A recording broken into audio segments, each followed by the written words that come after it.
is Metroid. The power is Nintendo. Master Higgins is back in Adventure Island 2. Mighty Max. What's it like to play the Nintendo Entertainment System? Super Mario. 1, 2, and 3. There's power in numbers. Nintendo. Now you're playing with power.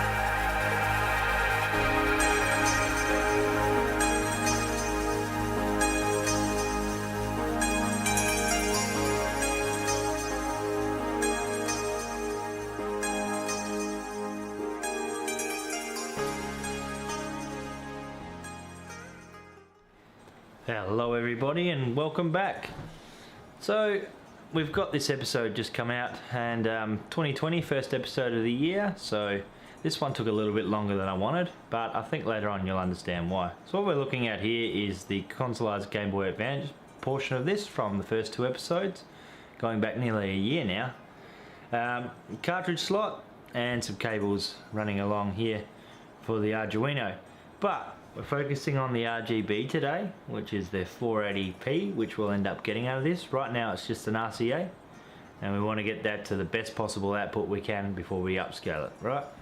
So the controller ports here will be moved along, and that should be straightforward. But what we're going to actually look at doing is modifying it to work with the original voltage of that power supply which fed that little board in there. So we've got a DC to DC converter, and what that'll do is take 5 volts DC, a USB input.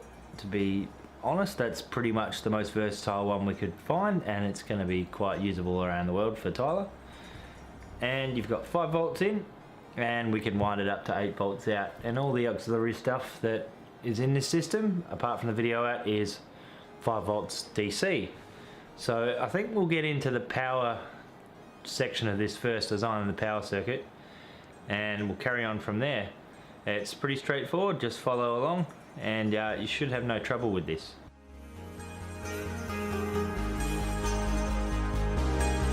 And we ride along the Palisades. Love is just a summer day.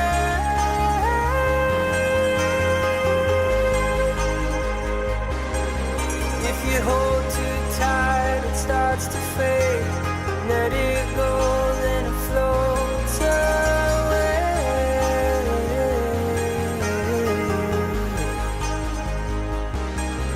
In time, will you remember me? For a second, we had everything.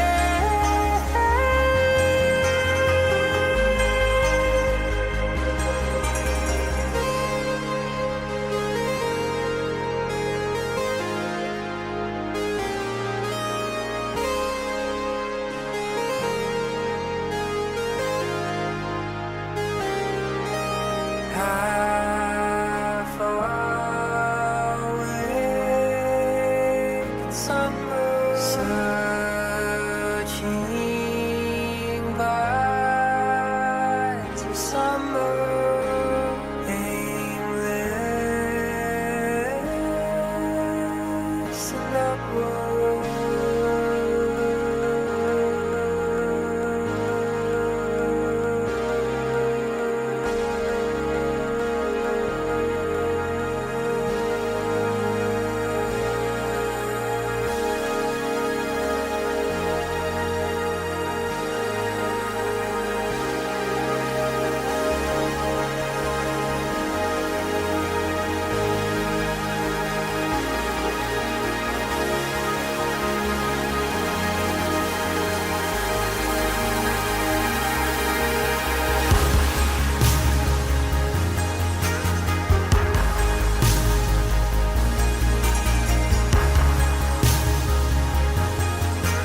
Alright, so we'll begin powering it up, and as you can see the 5 volts gone through nice and cleanly, and the 8 volts is available on the other side of that booster. So we're going to actually work on pinning the 8 volts into this TV out adapter here, and we'll listen to a song called America Online by The Midnight and get some history by the Historic Nerd. So sit back and enjoy.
Nintendo, despite being dethroned in the home console market, it still had an almost indisputable dominance of handheld gaming. The Game Boy had forced out just about every major handheld in North America. Outside of Japan, there wasn't any viable contender to challenge the Big N. Nintendo had taken its time in releasing the next true step forward in handheld gaming devices. The Game Boy Color was only a marginal improvement over the first Game Boy. The Game Boy Advance, however, offered a much more dramatic improvement over prior Game Boy iterations. What Nintendo had done so masterfully with its handheld line of gaming systems was made them reverse compatible with each other, the direct result being any one consumer who had an older Game Boy wouldn't be left in the cold with the new system, automatically expanding the potential game library for the systems. The Game Boy Advance not only offered reverse compatibility, but a new line of improved games for eager gamers to enjoy. The system was also 32-bit and offered a platform capable of ports of the Super Nintendo. What is so dramatically different about the Game Boy Advance is that its form factor completely deviated from original Game Boys. The system's new horizontal form factor was designed by Guinal Nicolas, a French designer. The dramatic design shift offered the player a 2.9-inch screen that, although of higher resolution and larger size, the screen lacked a backlight and seriously impacted gameplay without an external light source. The system released in 2001 and had a successful run of well over 81 million units. Later being discontinued in 2008, the system had multiple revisions, notably the Game Boy SP, which offered a clamshell design with a backlit screen and rechargeable ion lithium battery. Even the revisions of the Game Boy Advance sold well into the tens of millions. The Game Boy Advance and its revisions between 2001 and 2008 sold close to 125 million units. The only unit that didn't sell very well was the Game Boy Micro, which sold around 2.7 million units. The GBA offered players a unique new experience, where the unit could be hooked up directly with Nintendo's new flagship console at the time, the GameCube. The GameCube even had an expansion unit that allowed for GBA games to be played directly on the system, provided you purchased it. But notably, GBA games had a special adapter that allowed it to be played and hooked up directly to a GameCube as an extra controller or unlock extra features for existing games, like Zelda 4 Swords Adventure. The link cable was designed in conjunction with Konami as a way to develop technology that allowed the Game Boy Advance to work with the GameCube.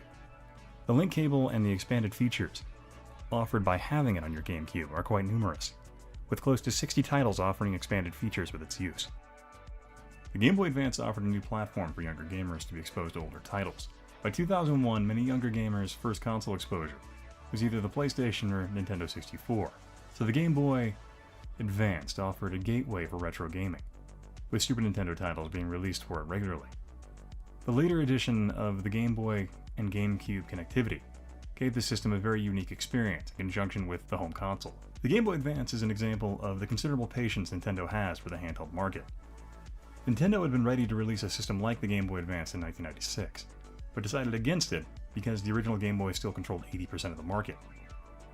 Nintendo has rarely had a challenger capable of dethroning it in that arena. Nintendo's mantra has always been, if it works and makes money, stick with it, and that was very much in effect. That philosophy is actually what gave Sega the door it needed to be successful with the Genesis. But that's a different story. Nintendo is very much a company that innovates when challenged. But with the Game Boy line, they've always had the luxury of time. The Game Boy Advance is a platform that could have hit the market much earlier, but Nintendo chose to wait because they could. Nintendo and its handheld lines are for the most part a dominant force in the handheld market, and will most likely never go away.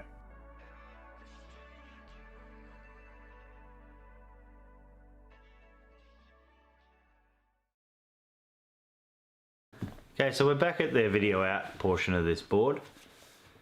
It's component out, so it's serviceable, but by no means ideal. As you can see here, it's component. So what we're actually going to do is modify this board, and we'll natively put out 480p RGB, which is a huge improvement for the brightness and the clarity, and pretty much all around. Fairly simple to do, but you got a lot riding on it when you do this, because it's kind of the point of no return. So we'll tin out these points here, start putting the data lines on, the RGB, the ground, the sync, and we'll also put on the audio left and right for this. And we'll play a song by the Midnight Arcade Dreams, remixed by Timecop 1983. So sit back, pretty easy to follow this bit, enjoy, and we'll get right into it.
Hi, I'm Mizucat, and today I'm going to show you what Jared and me are working on right now.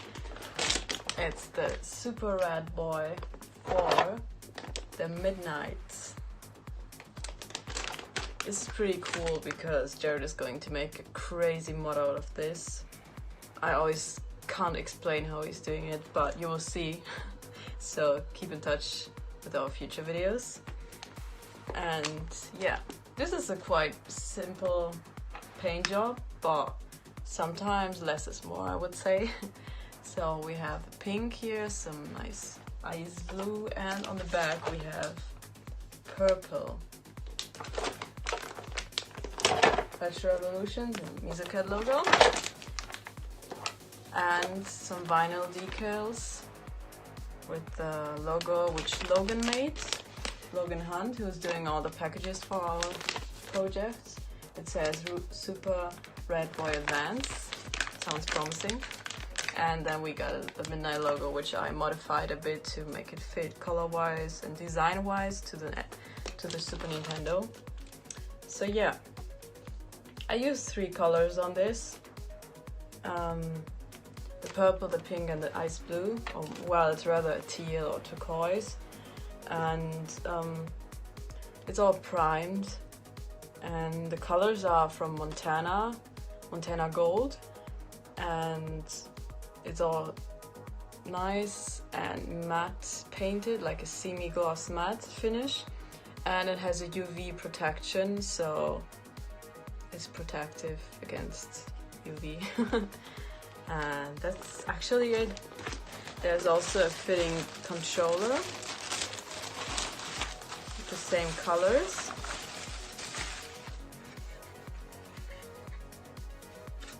Jared is going to put everything together and mod it, so that's why I only have the shell here to show you. So purple and the pink, and the buttons are purple and ice blue. Same with the cable for the connector thing. And everything fit color-wise. So yeah, this is going to be shipped to New Zealand now. Will take a while, but it'll be worth the wait. And yeah, thanks for watching. Bye bye.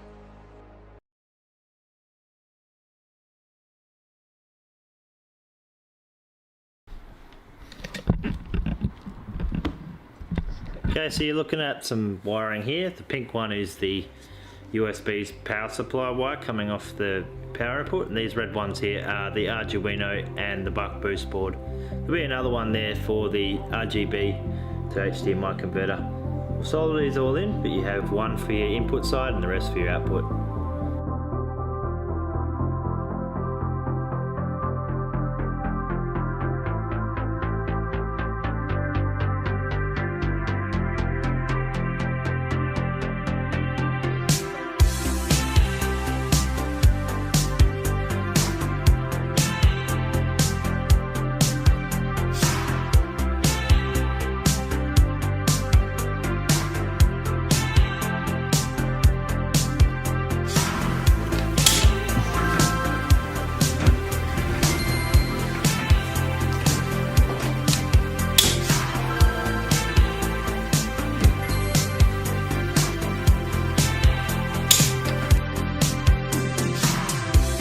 So low, felt the wind roll like I was a screen door in a thunderstorm. Yeah, I've been down, you've been laid out, but you always were what I came here for.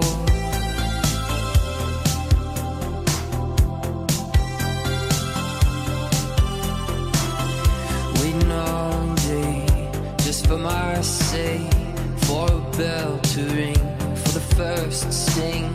Yeah, I've been blue, that ain't nothing new to you, my friend. Why I get up again?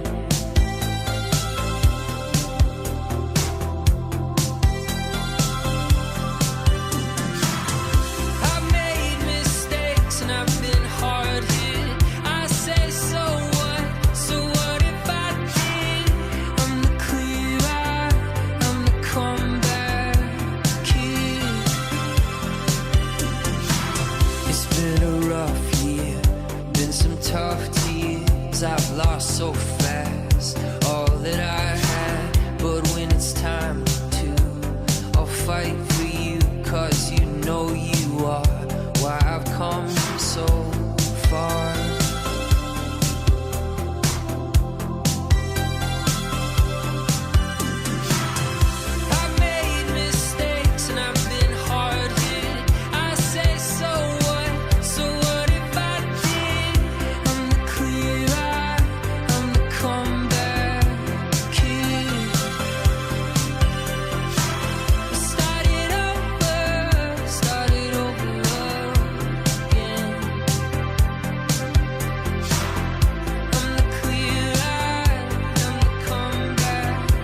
Hey, this is Tyler Lyle from the Midnight. I'm here in my study on a rainy day. I just wanted to say how blown away I am with Retro Revolutions. It's been amazing to watch the Super Radboy Advance start out and then be built from the ground up. I cannot wait to get my hands on it. We're gonna have some parties here in Atlanta with the Synthwave family.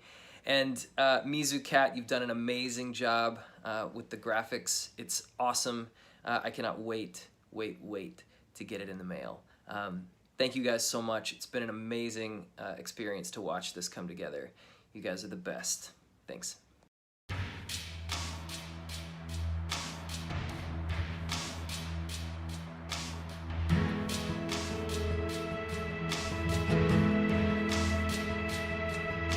Strong have their strength, and the rich have their money.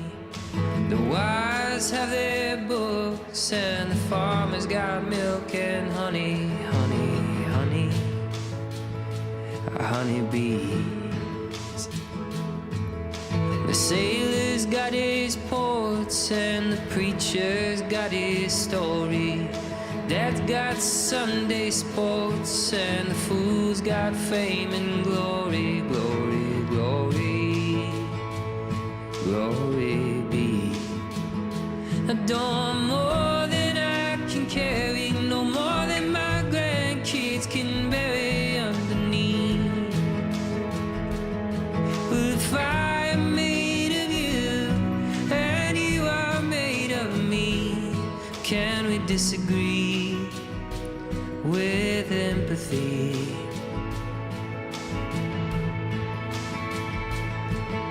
We're bound to each other, but we pretend not to know it.